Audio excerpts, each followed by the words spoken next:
Hello fungi and welcome to the first channel about fungi. Today we will talk about arthrospores. Arthrospores are cells of asexual reproduction. They are also known as oidia.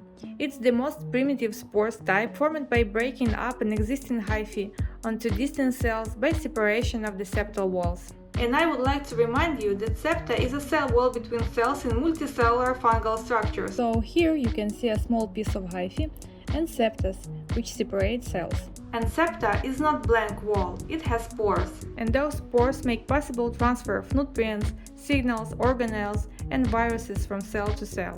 So arthrospores detach from the hyphae, acquiring more or less spherical form. The cell wall of arthrospores is a way thicker than the cell wall of vegetative hyphae.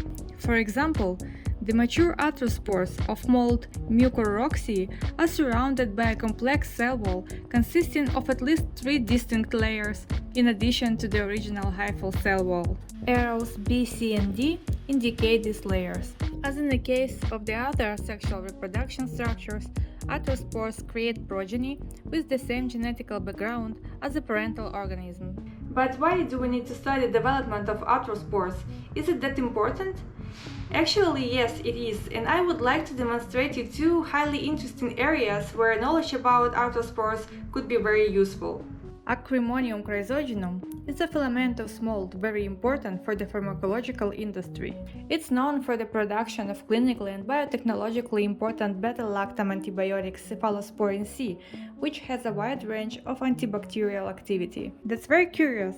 It was shown a strict correlation between arthrospores formation and the production of cephalosporin C. Thus, antibiotic activity in arthrospores was increased by 40% compared to antibiotic production by vegetative hyphae.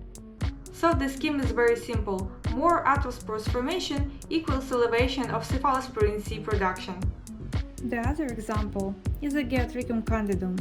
Recently, it was published that arthrospores of Geotrichum candidum were used as capsules for preservation and delivery of bioactive compound curcumin. Curcumin by itself is a very interesting compound with broad spectrum of bioactivities. It has antioxidant, anti-inflammatory, anti-cancer, anti-diabetic, and antibacterial properties. At the same time, curcumin is characterized as a compound with very poor biochemical and structural stability. It easily degrades in gastrointestinal tract if it's not protected by some encapsulated system. Using specific techniques, researchers were able to extract intracellular part of the arthrospores and maintain its integrity of the cell wall. Thereby, the treated arthrospore looked like a hollow cell wall shell. Picture A demonstrates surface of the arthrospore shell, and C, it's a view of space inside the cell. Then curcumin was introduced into arthrospore capsule. Arthrospores acquired a bit wrinkled shape, but they absolutely coped with their task.